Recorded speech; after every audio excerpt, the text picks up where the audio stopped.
Assalamualaikum warahmatullahi wabarakatuh. Bismillah, walhamdulillah, wassalatu wassalamu ala rasulillah, wa ala alihi wa ashabihi wa mawalah, wa la hawla wa la quwata illa billah, wa la hawla wa la quwata illa billah, wa la hawla wa la quwata illa billah. Para jemaah rahimani wa rahimakumullah, kita bersyukur kepada Allah Azza wa Jalla berkekuatan dan berkemampuan untuk menghadiri majelis ilmu dalam rangka tafakuh fiddin dan memperkokoh benteng kita. Betapa kita menyaksikan dan merasakan perkara yang gamblang, batil, dihemburkan, dihembuskan, dikampanyekan sebagai perkara yang hak. Dan sebaliknya perkara yang nyata-nyata hak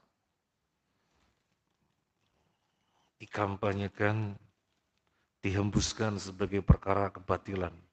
Syubhatnya kuat sekali dan dilakukan dengan secara struktur yang rapi dan sistemik.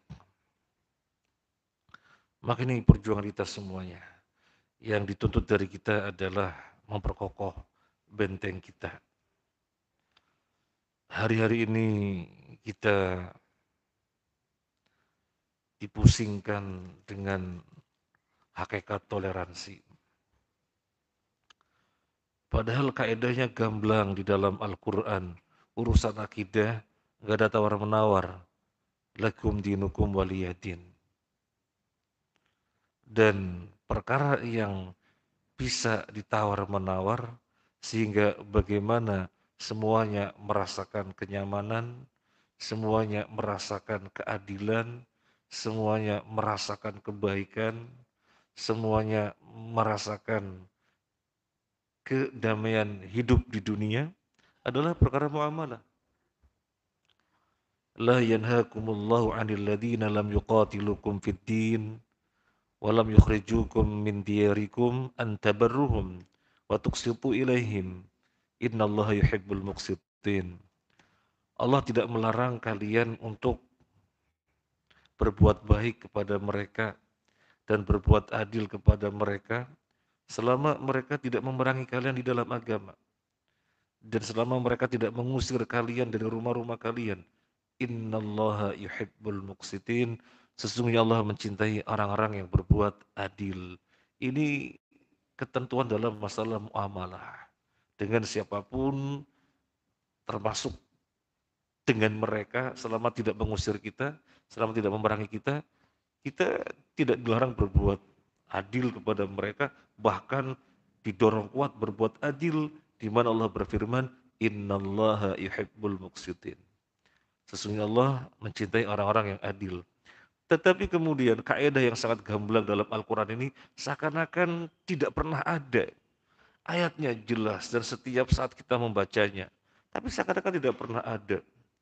Dan dengan tidak ada malunya yang mempertahankan keberagamaan yang benar ini dikasih merek dengan merek fundamentalis, dengan merek intoleran,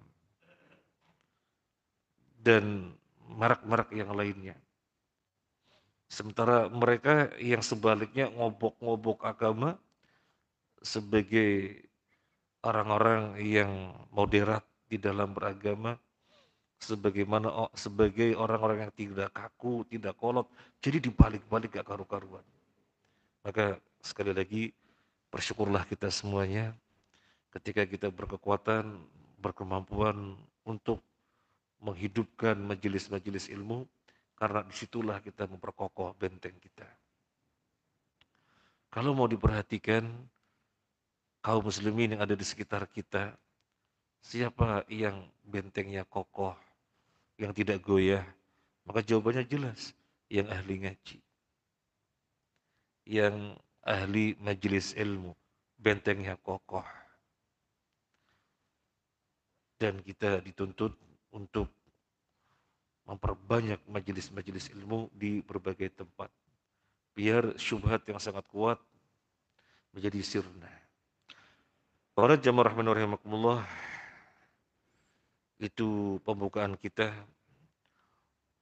sebagai bentuk ungkapan capek, ungkapan keletihan menghadapi serangan yang sedemikian rupa.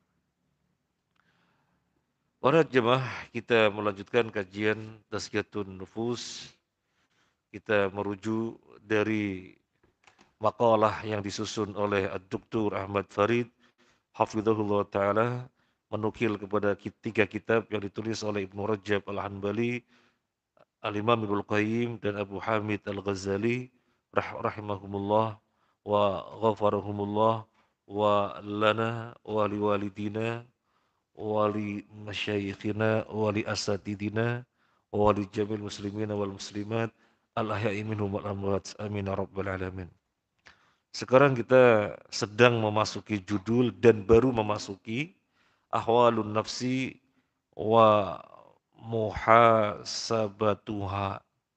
Sudah masuk sedikit, tapi kita ulangi dari awal saja. Ihwal nafsu dan muhasabah terhadapnya.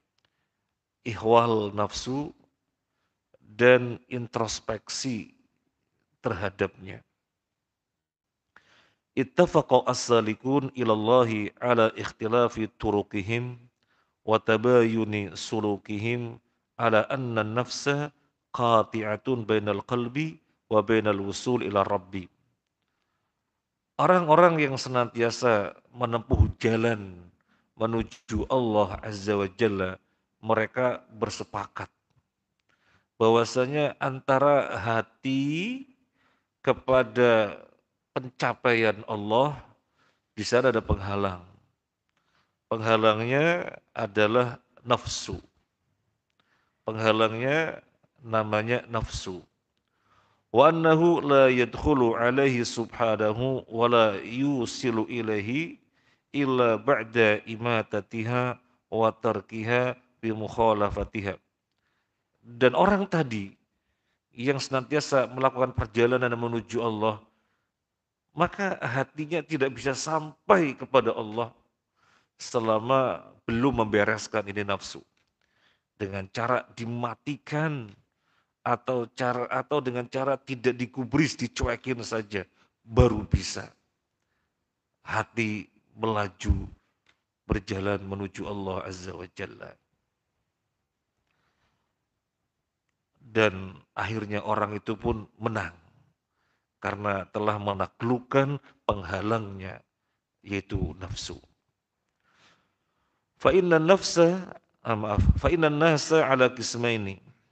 Kismun dhafarat bihi nafsuhu fa malakatuhu wa ahlakatuhu wa sara ta'an laha tahta awamiriha. Wa kismin dhafaru binufusihim faqaharuha fasara ta'an lahum munqadatan li awamirihim. Manusia di dalam menghadapi nafsu terbagi menjadi dua.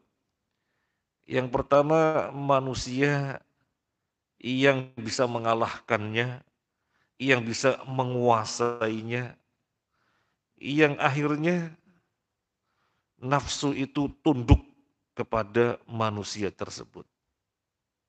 Yang kedua, manusia yang tidak bisa mengalahkan nafsu, tidak bisa mengendalikannya, tidak bisa menguasainya.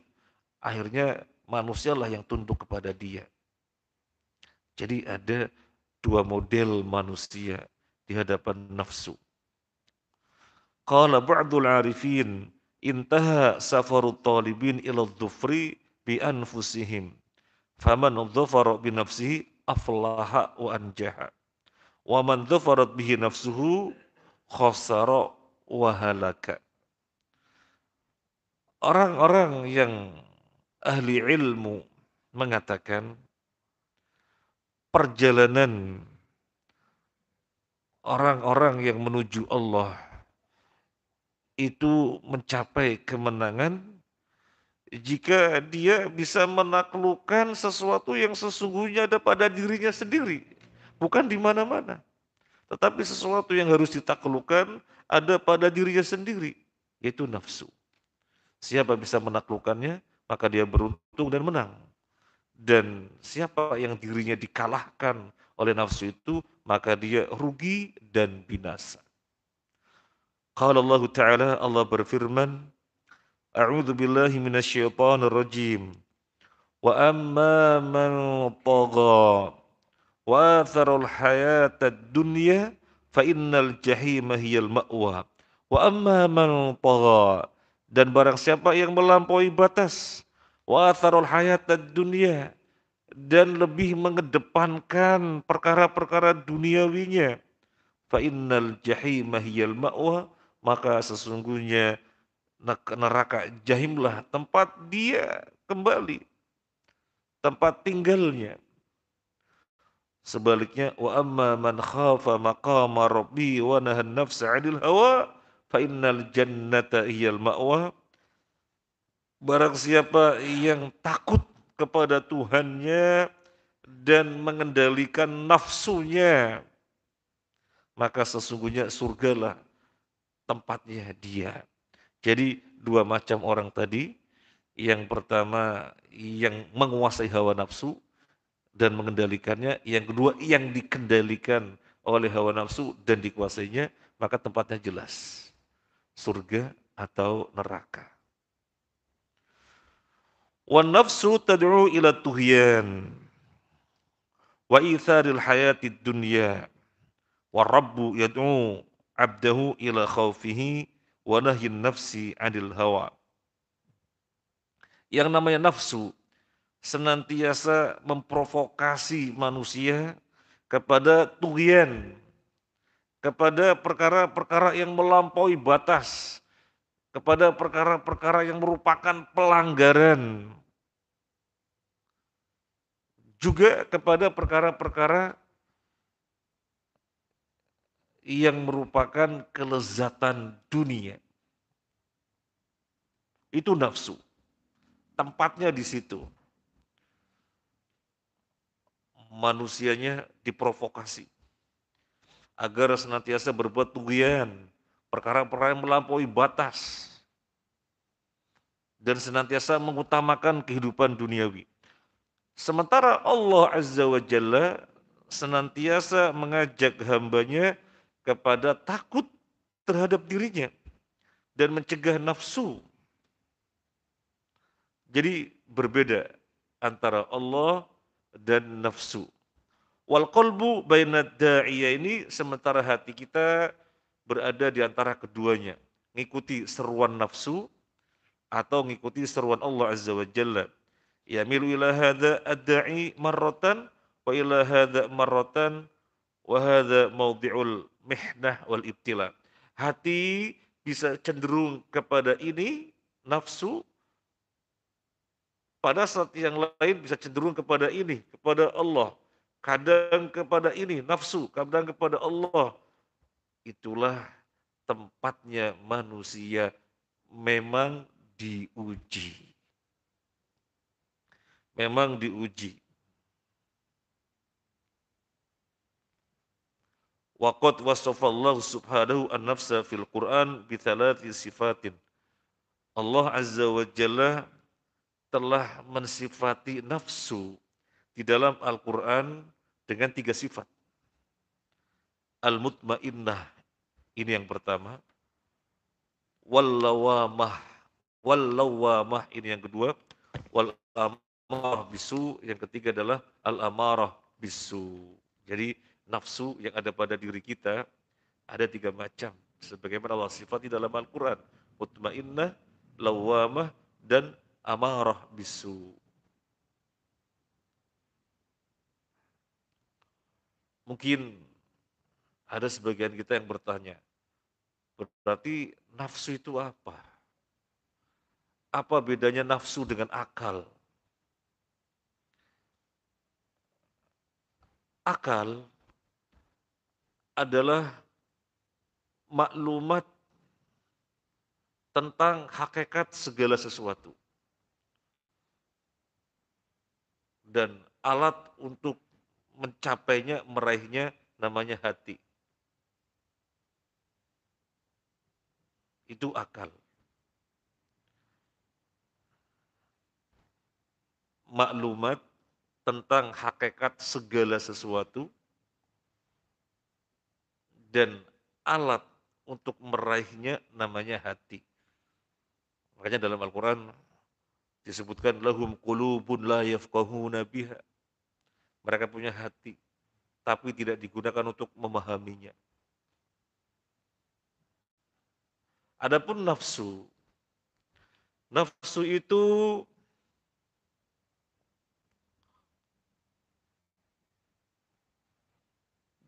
dorongan, kekuatan, kecenderungan.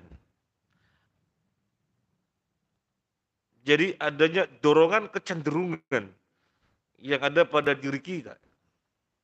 Yang zatnya, yang mendorong-dorong itu namanya nafsu. Jadi, jadi kekuatan, dorongan, kecenderungan.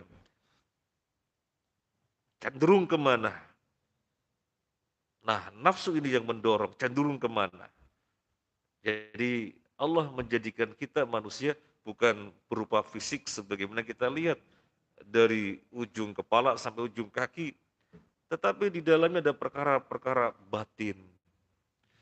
Ada alat untuk mencapai maklumat yang namanya hati, pencapaiannya atau hasil pencapaiannya namanya akal. Dan yang satunya lagi adalah nafsu. Atau mungkin pertanyaannya dilebarkan lagi, kenapa mesti demikian? Dijadikan nafsu, ada 3 nafsu. Nanti akan kita lihat keterangannya.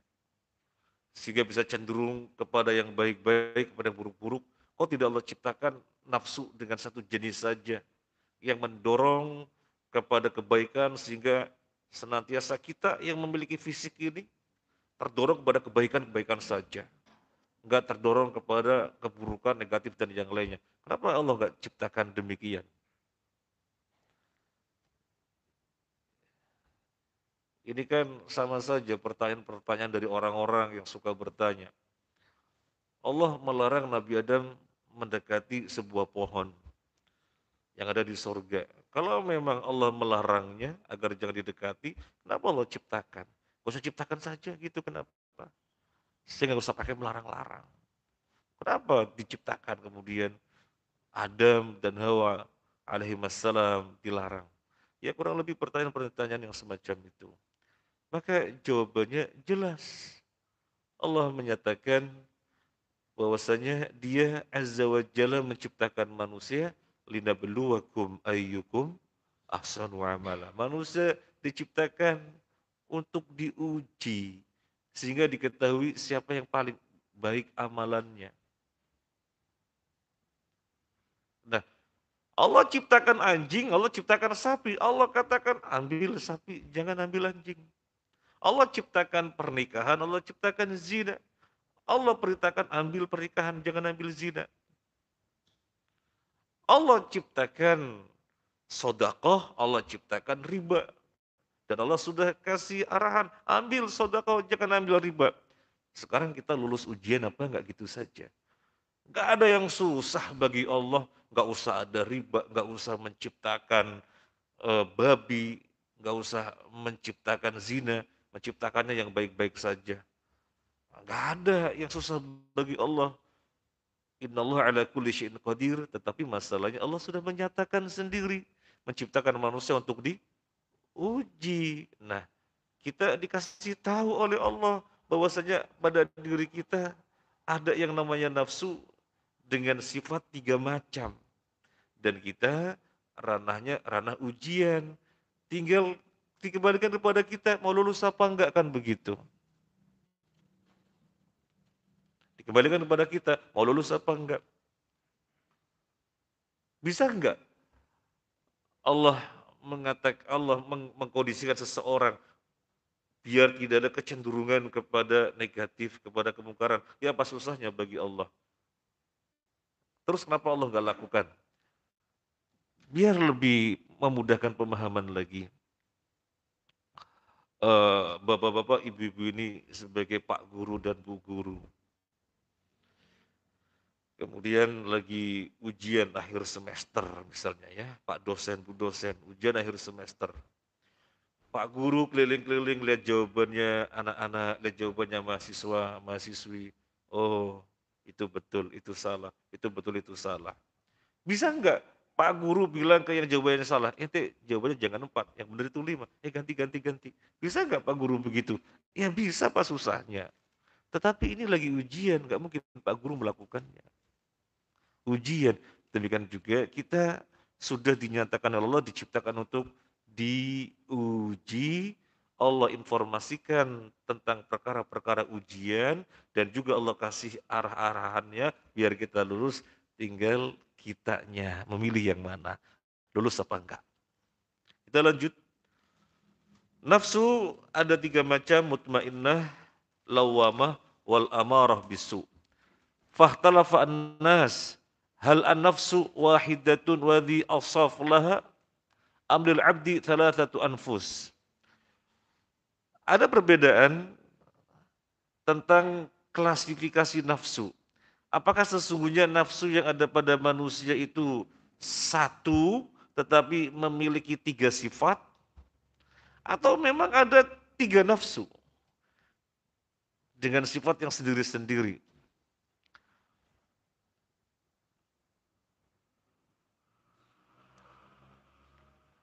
Wa tahqiq annahu la niza' bainal fariqaini. Fa innaha wahidatun bi'tibari dzatiha wa thalathatun bi'tibari sifatiha. Perkara semacam ini tidak perlu kita kemudian takalluf, membebani diri yang akhirnya memikirkan sesuatu yang buang-buang energi. Nggak usah terjadi perbedaan semacam itu. Intinya adalah secara zat nafsu itu satu dan secara sifat ada 3. Sebagaimana diinformasikan ada mutmainnah, ada lawamah, ada al-ammarah bisu. Sekarang yang pertama, an-nafsu al-mutmainnah. Nafsu mutmainnah. Idza sakanat an-nafsu ila Allah azza wa jalla watma'annat bidzikrihi wa anabat ilaihi washtaqat ila liqaihi wa anasat biqurbihi fahuwa mutmainnah. Kalau jiwa atau yang kita katakan nafsu tadi ya, atau kita katakan kekuatan dorongan kecenderungan. Kekuatan dorongan kecenderungan itu merasa tenang kepada Allah, merasa tenang dengan menyebut-nyebut mengingat Allah, senantiasa inabah kepada Allah, senantiasa kembali kepada Allah, dan selalu rindu untuk berjumpa dengan Allah, merasa damai dengan bertakarub kepadanya, berarti nafsu itu nafsu mutmainnah. Berarti nafsu itu nafsu mutmainnah. Bertakarub dengan membaca Al-Quran, rasanya damai, tenang. Wah, itu nafsu mutmainnah. Wahiyallati yuqalu laha indal wafat. Nafsu inilah yang ketika orang yang akan meninggal dunia dikatakan kepadanya, ya ayyatuhan nafsul mutmainnah irji'i ila rabbiki radiyatan mardiyah. Wahai nafsu mutmainnah, Kembalilah kepada Tuhanmu dengan keridhaan dan diridhoi olehnya. Jadi inilah nafsu yang ketika pemiliknya mau meninggal dunia dikatakan demikian di dalam Al-Quran. Ya ayyatuhan nafsul mutmainnah irji'i ila rabbiki radiyatan mardiyah. Qala Ibnu Abbas radhiyallahu an, al-mutmainnah al-musaddiqah. Yang dimaksud mutmainnah itu membenarkan. Kata Ibnu Abbas. Wa qala Qatadah huwa al-mu'min itma'annat nafsuhu ila ma wa'adallahu wa sahibuha yatma'innu fi babi ma'rifati asma'ihi wa sifatihi ila khabarihi alladhi akhbara bihi an nafsihi wa akhbara bihi an rasuli sallallahu alaihi wasallam. Di sini dinukilkan pengertian mutmainnah dari Ibnu Abbas singkat sekali. Al-mutmainnah hiya al-musaddiqah.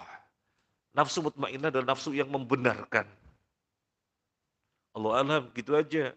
Tetapi kita bisa memperkirakan nafsu yang membenarkan tentang benarnya Allah, tentang keesaan Allah, tentang keharusan peribadahan hanya kepadanya, tentang semuanya pasti akan kembali kepadanya, sehingga dia tenang senantiasa bertakarub kepada Allah. Inilah nafsu mutmainnah membenarkan. Insya Allah demikian, karena singkat sekali, musaddiqah gitu saja. Wa qala Qatadah, adapun Qatadah mengatakan, huwa al-mu'min itma'annat nafsu ila ma wa'adallah.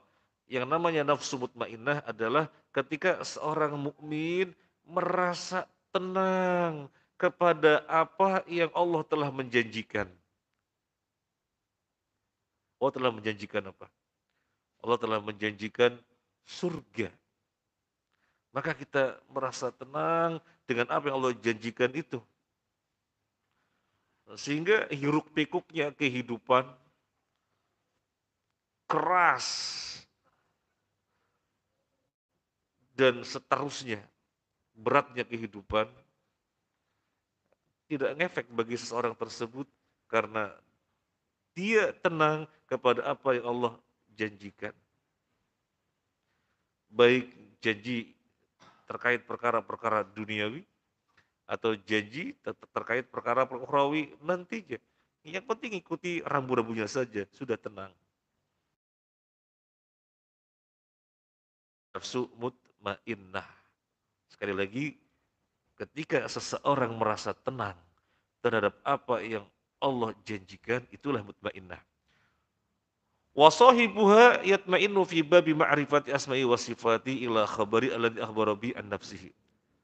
Pemilik nafsu mutmainnah ini dia akan merasakan kedamaian dengan memahami asma wa sifat Allah dan dengan mengenali Allah sebagaimana yang dia azza wa jalla informasikan tentang dirinya dan sebagaimana yang telah diinformasikan oleh Rasulnya Sallallahu Alaihi Wasallam. Tenang,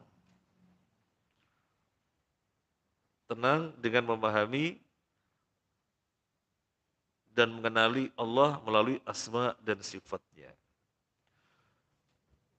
Thumma yatma'innu ila khabari amma ba'dal maut min umuril barzakh wa ma ba'dahu min ahwalil qiyamah hatta kana yushahidu dzalika kullahu iyanan.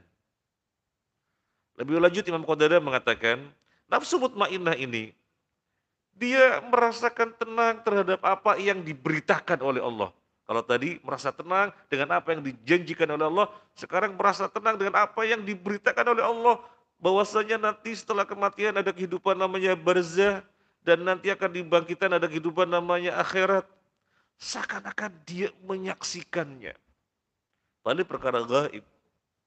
Tetapi kata Ibnu Abbas, musaddiq, membenarkan. Padahal perkara gaib, tapi seakan-akan menyaksikannya. Sehingga dorongan kecenderungannya akan kepada kebaikan-kebaikan. Karena tenang dengan janji dan tenang dengan berita yang Allah janjikan dan yang Allah beritakan. Lebih lanjut, thumma yatma'innu ila qadarillah azza wa jalla fayaslamu lahu wa yarda fala yaskhat wa la yasku wa la yatarib imanuhu fala yai'as ala ma fatahu wa la yafrah bima atahu. Kemudian nafsu mutmainnah yang bagaimana lagi? Kalau dua yang pertama tadi apa? Tenang dengan janji Allah.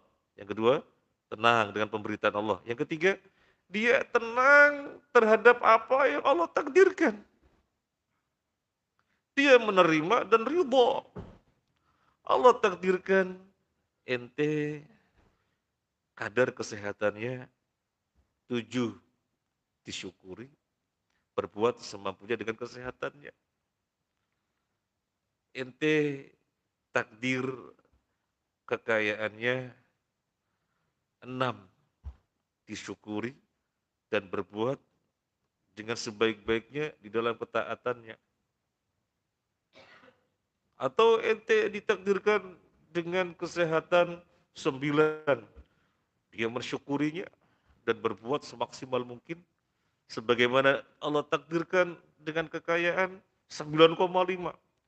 Dia mensyukurinya dan berbuat luar biasa. Infak, infak, infak. Jadi tenang dengan apa yang Allah takdirkan. Fala yashat, tidak pernah murka, tidak pernah gerundel. Wala yashku, tidak pernah mengeluh. Si fulan sudah rumahnya bagus, bikin rumah lagi, bikin rumah lagi. Aku sudah ngekos, ngekos terus. Wah, enggak ngeluh begitu. Wala torib imanu, dan akhirnya imannya tidak pernah goncang karena tenang. Dan dia tidak pernah putus asa atas apa yang telah terlewatkan, sebagaimana tidak pernah sombong dengan apa yang dia raih. Lianal musibah fihi muqaddarah qabla an tasila ilahi. Karena yang namanya musibah sudah Allah tetapkan sebelum terjadinya. Mau gimana lagi? Yang namanya musibah sudah Allah tetapkan sebelum terjadinya. Terus mau gimana lagi kalau tidak diterima dan diridhoi? Maka ini nafsu mutmainnah. Tenang dengan takdir Allah. Sebagaimana Allah berfirman, surat surat apa ini? Ma asaba min musibatin illa biidznillah wa may yu'min billahi yahdi qalbah. Dan tidaklah menimpa suatu musibah kecuali dengan izin Allah. Dan barang siapa yang beriman kepada Allah, Allah akan menunjuki hatinya. Apa tafsir ayat ini? Saya ulangi lagi. Ma asaba min musibatin illa biidznillah. Tidaklah menimpa suatu musibah kecuali dengan izin Allah. Wa may yu'min billahi yahdi qalbah, dan barang siapa yang beriman kepada Allah, Allah menunjukinya. Allah akan menunjukinya. Qala ghairu wahid minas salaf wal abdu tusibul musibah fa'lamu annaha min indillah fayarda wa salam. Banyak sekali yang mentafsirkan, tidak sekedar satu orang tapi banyak sekali dari kalangan salaf, bahwasanya yang dimaksud ayat ini adalah seorang hamba muslim dikenai musibah lalu dia menyadari bahwasanya hal ini telah Allah takdirkan, kemudian dia bisa menerima dan meridhai. Oh musibah, dia beriman. Beriman artinya memahami, menyadari ini sudah Allah takdirkan. Maka Allah pun yahdi qalbah. Allah beri dia petunjuk pada hatinya. Akhirnya dia menerima dan meridhoi. Kenapa demikian? Soalnya nafsunya, nafsu mutmainnah yang tenang dengan takdir. Wa amma tuma'ninatul ihsan fahiya at-tuma'ninah ila amrihi imtithalan wa ikhlasan wa nushan.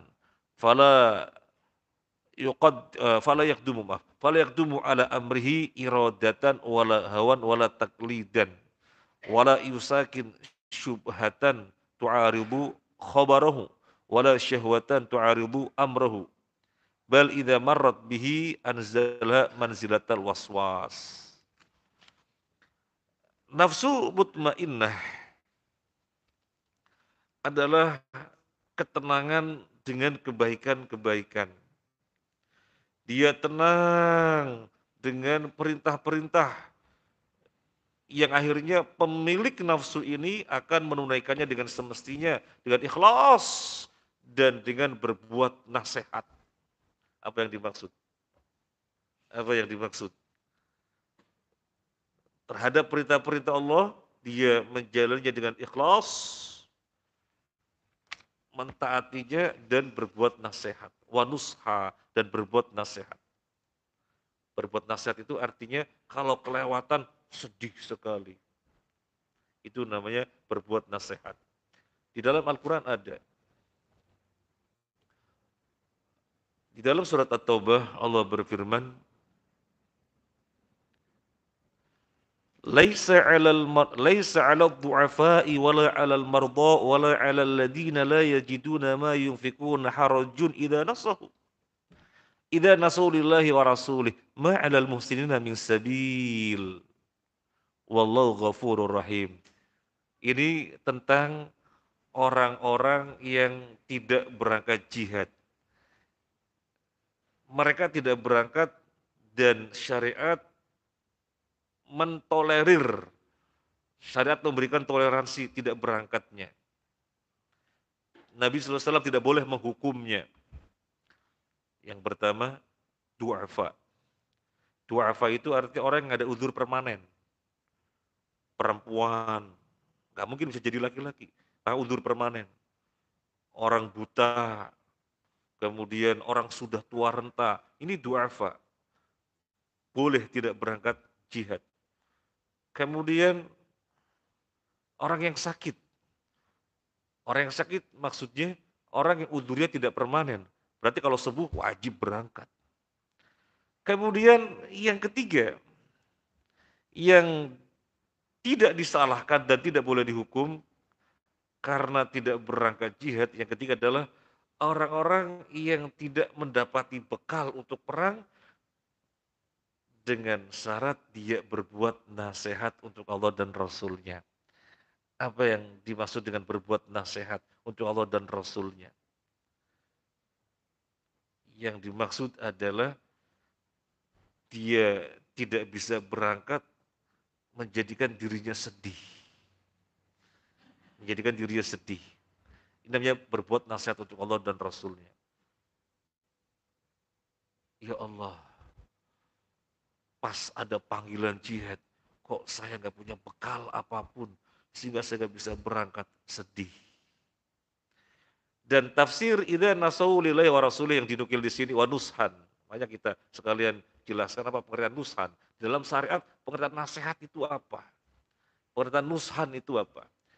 Penjelasan tentang idza nasau lillahi wa rasulih ada dalam kelanjutan ayat ini. Wala 'alal ladzina idza ma atauka litahmilahum qulta la ajidu ma ahmilukum alaihi tawallau wa 'ayunuhum tafidhu minad dami hazana alla yajidu ma yunfiqun. Ini tafsir idza nasahu. Ketika berbuat nasihat, maka tidak boleh dihukum. Tidak berangkatnya berjihad, berperang dibenarkan. Orang-orang yang datang kepada Nabi agar diikut sertakan di dalam jihad. Kulta la ajidu ma'ahmilukum alaih. Tapi kamu wahai Muhammad sallallahu alaihi wasallam mengatakan, ngapunten, aku nggak bisa membawa kalian. Aku nggak punya sesuatu apa untuk bekal kalian. Ngapunten, aku bisa membawa kalian. Aku nggak bisa mengikut sertakan kalian. Tawallau, mereka berpaling meninggalkan Nabi. Wa'yunhum tafidhu minad dam'i, air matanya bercucuran hazana karena sedihnya. Allah yajidu ma yunfikun, kok nggak ada bekal ya sehingga bisa seperti yang lainnya ikut berangkat perang. Ini nasahu lillah. Atau misalnya dalam konteks kita yang sekarang terjadi, misalnya masjid-masjid di mana-mana ditutup karena pandemi. Sebagian orang, oh nggak boleh ya? Iya nggak boleh. Soalnya ada pengumuman dari pemerintah. Oh, ya udahlah nggak usah ke masjid. Dia senang. pas banget memang malas ke masjid. Ada pengumuman dari pemerintah dilangus pas banget. Beda dengan yang nasahulillah. Nangis kok masjid ditutup. Akhirnya dirinya nggak bisa ke masjid. Coba kalau nggak ada pandemi, nggak mungkin saya meninggalkan masjid ya Allah. Ini nasahulillah. Jadi sama-sama meninggalkan masjid, tapi yang satu bukan nasahulillah, yang satu nasahulillah. Sedih, sedih. Atau mungkin contoh yang lain, eh, antum mengejak kawan antum, yuk taklim. Oh taklim ya? Oh iya, ayo, ayo berangkat. Ngaji sekali. Suatu saat ngajak lagi, ayo taklim. Waduh ngajak lagi. Ayo, ayo, ayo berangkat. Taklim yang kedua kalinya. Yang ketiga kalinya untuk ngajak lagi. Ayo taklim. Waduh diajak lagi. Ayo saya berangkat. Sampai masjid libur. Alhamdulillah libur. Jadi bukannya malah sedih tetapi malah senang. Ini tidak nasahulillah. Tidak nasahulillah. Nah, orang yang nafsunya mutmainnah itu terhadap perintah-perintah Allah mereka mentaatinya ikhlas dan nusha, berbuat nasihat. Sekiranya tidak bisa melakukannya sedih. Ada majelis taklim tapi jauh. Ya Allah jauh. Mau berangkat nggak punya mobil. Coba sih lihat angkot, ada angkot tapi trayeknya nggak lihat sana. Ya sudahlah streaming saja. Ya nggak ada internet, nangis. Ini namanya nasahu lillah. Itu orang yang nafsunya mutmainnah. Dia tidak akan melampaui perintah Allah dengan kecenderungan-kecenderungan lain. Dan tidak akan menempatkan syubhat yang berhadapan dengan pemberitaan Allah sebagaimana tidak akan menempatkan syahwat berhadapan dengan perintahnya. Dia yang memiliki nafsu mutmainnah tidak akan menempatkan syubhat untuk berhadapan dengan pemberitaan Allah. Dan tidak akan menempatkan syahwat untuk berhadapan dengan perintah Allah. Ini pemberitaan dari Allah. Halas, diterima dengan sepenuhnya. Tidak akan menghadapi pemberitaan Allah dengan syubhat. Atau perintah Allah dihadapi dengan syahwat. Tidak. Ini orang yang terhadap perintah menerimanya, mentaatinya, menunaikannya sebaik-baiknya dan berbuat nasihat. Ini orang yang memiliki nafsu mutmainnah. Kemudian jika datang syubhat dan datang syahwat, maka akan dihadapinya sebagai serangan musuh, sebagai bisikan-bisikan setan. Jadi tidak dibiarkan. Tidak dibiarkan. Kenapa disebutkan syubhat dan syahwat? Ya memang kita setiap saat berhadapan dengan ini, syubhat dan syahwat. Perkara yang menyelisih ilmu namanya syubhat. Dan perkara yang menyelisihi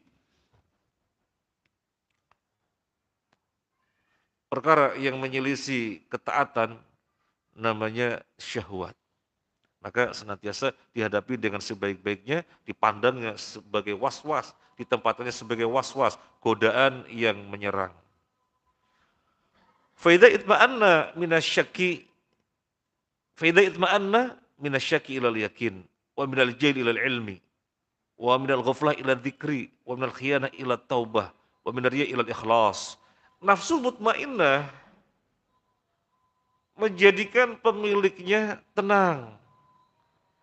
Dari syak, keraguan-raguan beralih ke yakin.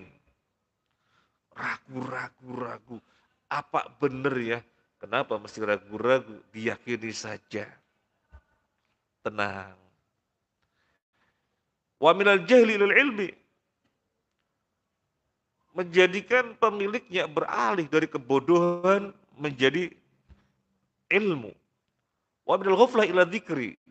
Nafsu mutmainnah menjadikan pemiliknya beralih dari lalai menjadi senantiasa sadar.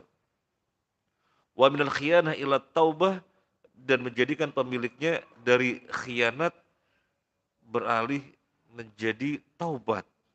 Wa minar riya ila ikhlas, dan menjadikan pemiliknya dari riya, sukanya pamer, menjadi ikhlas, berbuat hanya mengharapkan keridhaan Allah saja. Wa minal kidbi ila sidqi, dan beralih dari dusta ke kejujuran.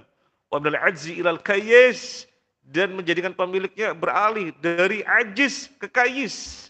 Ajiz itu tidak mau berbuat apa-apa, tidak mau berbuat apa-apa, tetapi nanti dapat banyak. Soalnya Allah Maha Pengampun, Allah Maha Rahman, Rahim, Allah Maha Rahmat.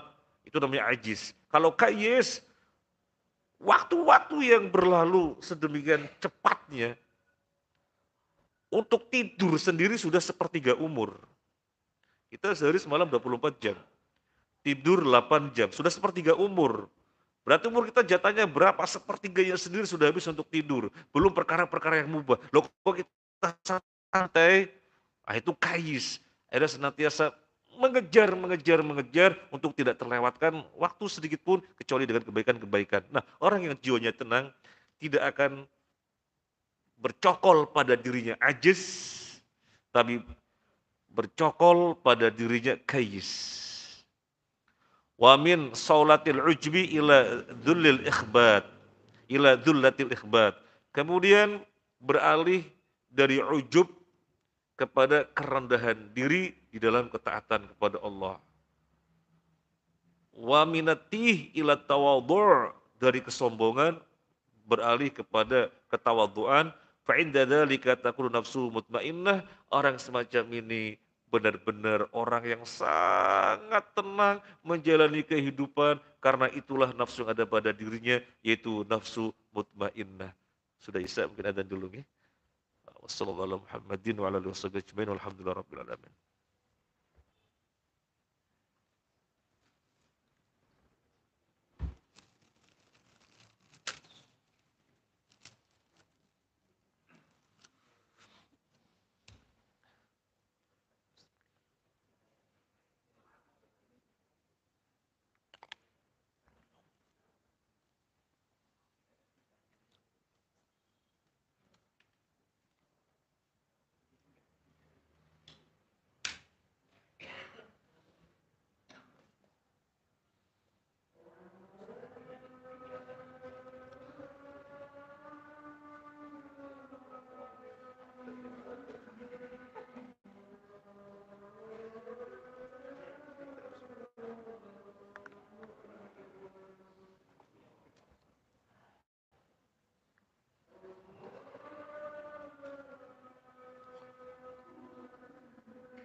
Bismillah, walhamdulillah, wassalatu wassalamu ala rasulillah, wa ala alihi wa ashabihi wa mawalah. Allahumma inna nas'aluka ilman nafi'an, wa rizqan wasi'an, wa amalan mutaqabbala.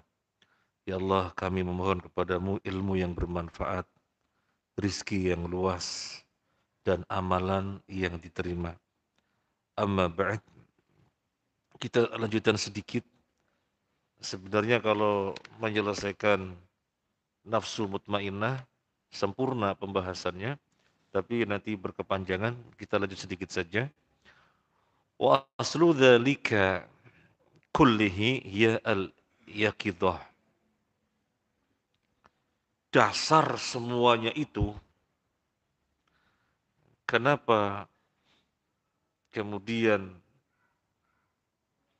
orang dengan nafsu mutmainnahnya beralih dari bodoh ke ilmu, beralih dari ragu ke yakin, beralih dari ajis ke kayis, beralih dari riya ke ikhlas, beralih dari ujub ke rendah diri, ke rendah hati, dan seterusnya. Apa dasar dari semuanya itu? Yakidoh, melek. Pondasi dari semuanya itu adalah melek. Apa yang dimaksud melek? Allati kasyafat an qalbihi sanatal ghaflah wa dha'at lahu qusurul jannah. Membuka hati dari kelalaian. Jadi hatinya dibuka dari kelalaian, jangan sampai lalai. Kemudian setelah hatinya dibuka dari kelalaian, disinari dengan istana-istana surga. Ini pondasi dari semuanya tadi, sehingga orang bersama nafsu mutmainnahnya tenang menjalani hidup, beralih dari ini kini, beralih dari ini kini, beralih dari ini ke ini, beralih dari ajis ke kais, beralih dari sombong ke tawadhu, beralih dari ria ke ikhlas. Kenapa? Pondasinya melek, yaitu membuka hati dari perkara-perkara kelalaian, kemudian disinari biar lebih melek lagi. Disinari dengan apa? Disinari dengan istana-istana surga. Jadi meleknya ke sana, maka akan didapatkan hasil-hasil yang demikian. Fasaha qailan. Kemudian orang yang melek itu pun lantas berteriak. Melek, membuka hati dan diterangi dengan istana-istana surga, lalu berteriak, ala ya nafsu waihak sa'idin yas'a minki fi dhulmil layali la'allaki fil qiyamah an tafuzi biti bil 'ishi fi tilkal 'alali. Ala ya nafsu waihak, wahai jiwa yang cenderung kepada kejahatan, yang senantiasa berupaya menjadikan kamu di dalam kedoliman, tapi kamu berhasil. Semoga kamu pada hari kiamat termasuk yang tafuzi, yang menang dengan kehidupan yang baik di malam-malam ketinggian. Bukan di malam-malam, di ketinggian-ketinggian. Nggak tahu menerjemah yang bagus bagaimana, nggak tahu. Kurang lebihnya seperti itu. Fara'a fi dha'i hadhil yaqidah ma khuliqa lahu wa ma sayalqahu baina yadayhi min apa ini? Ini kok mungkin ya. Min khairil mauti ila dukhuli daril qarar. Kemudian di terangnya istana-istana surga, dia tambah melek sehingga tambah sadar untuk apa dirinya diciptakan, kemana akan berjumpa, yang pasti akan berjumpa setelah kematian menghadap Allah Azza wa Jalla untuk ditetapkan negeri yang untuk dia tinggal di mana. Tempat untuk dia tinggal di mana, surga atau neraka.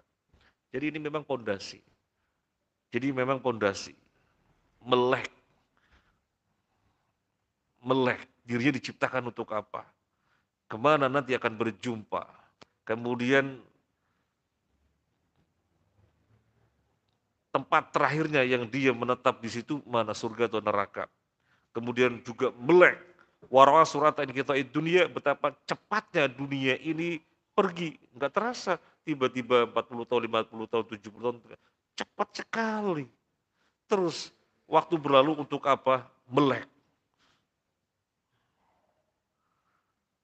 Wakilata wafaiha libaniha wakilata li'asyakiha wa fi'liha bihim anwa al-musallath. Ini mohon maaf saya bacanya salah-salah ini.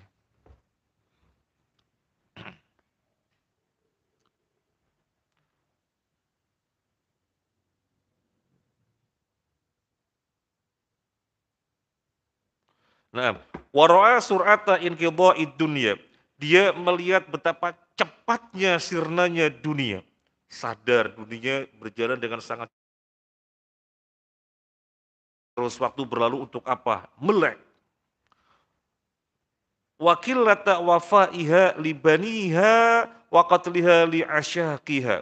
Dia juga melek betapa sedikit dia melakukan bangunan-bangunan. Dia telah menghabiskan kebaikan-kebaikan waktu untuk hal-hal yang sia-sia. Maka dia pun melek.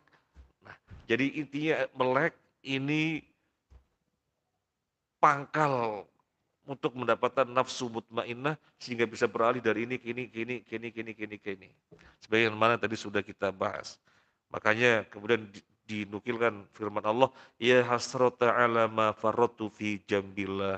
Betapa ruginya aku, waktu-waktu yang terlewatkan. Betapa ruginya aku, waktu-waktu yang terlewatkan di sisi Allah. Kalau kita mau merenungi ayat ini, maka kita bisa melihat paling tidak dua hadis Nabi Sallallahu Alaihi Wasallam. Yang pertama, Allah, yang pertama ayat Al-Quran, Allah mengingatkan tentang umur 40 tahun. Bahwasanya ketika umur 40 tahun, doa yang dipanjatkan adalah Rabbi auzi'ni an ashkura ni'mataka allati an'amta alayya wa ala walidayya wa an a'mala salihan tardah wa aslih li fi dzurriyyati inni tubtu ilaika wa inni minal muslimin. Ibnu Abbas dan yang lainnya mengatakan orang mencapai puncak kematangan jiwa itu umur 40 tahun. Makanya Nabi sallallahu alaihi wasallam mendapatkan wahyu pertama kali umur 40 tahun. Karena sebagaimana kita mengetahui puncak kematangan fisik sehingga ganteng seganteng-gantengnya, cantik secantik-cantiknya, cerdas secerdas-cerdasnya, tajam setajam-tajamnya pemikiran itu umur 30-an. Itu secara fisik. Nah, secara kejiwaan mengalami puncak kematangan itu umur 40. Nah, berarti 40 kondisinya sudah stabil. Iya, stabil. Jangan disia-siakan. Sudah diingatkan di umur 40, ini puncak kematangan jiwa. Jangan disia-siakan. Orang menyia-nyiakan sampai umur 60. Apa kata Nabi sallallahu alaihi wasallam? A'darallahu ila mri'in akhara ajalahu hatta balagha siti nasar. Kama qala Nabi. Allah tidak memberikan uzur kepada seseorang yang ajalnya ditunda hingga 60 tahun. Apa maksudnya?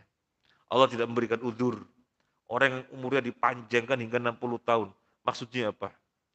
Maksudnya adalah Wong sudah dikasih tahu, 40 tahun itu puncak kematangan jiwa. Puncak, puncak, puncak. Bukan mulai matang, tapi puncak kematangan jiwa. Maka bisa digunakan sebaik-baiknya. Sebagaimana Nabi umur 40 tahun mendapatkan wahyu. Dan Imam Malik rahimahullah ta'ala menginformasikan, kami melihat para ahli ilmu di Madinah negeri kami.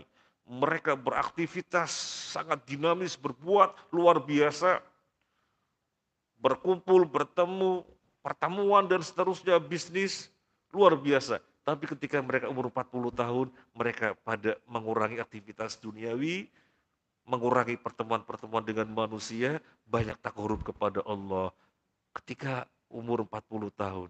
Nah, kemudian dipanjangkan hingga 60 tahun, kok tidak ada perubahan, Allah tidak memberikan udzur. Artinya keterlaluan. Keterlaluan. Umur 60, kemudian masih berangan-angan, sekiranya umurnya dipanjangkan, aku akan berbuat ini. Allah gak kasih udzur.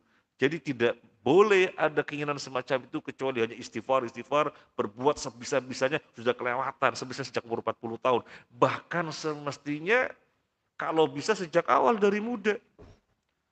Di mana Nabi SAW bersabda 7 golongan yang mendapatkan naungan Allah, salah satunya syabun nasya'a fi taatillah, pemuda yang tumbuh dengan ketaatan kepada Allah.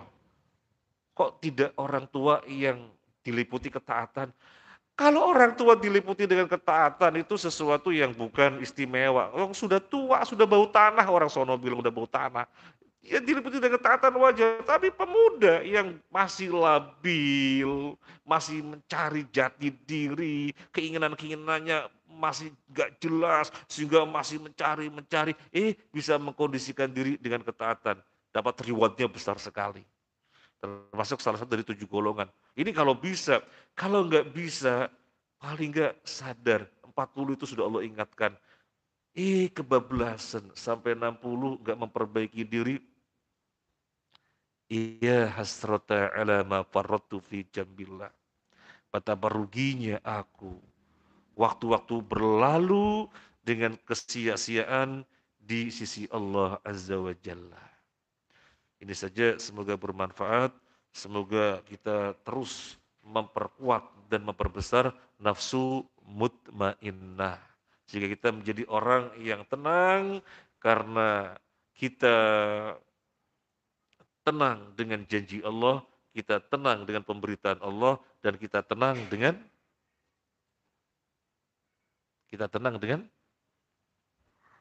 ngajinya lo belum bubar. Tenang dengan takdir Allah. Jazakallah khair, terima kasih atas kebersamaannya. Mohon maaf, barangkali ada hal yang kurang berkenan. Subhanakallahumma wa bihamdika asyhadu an la ilaha illa anta astaghfiruka wa atubu ilaik. Assalamualaikum warahmatullahi wabarakatuh.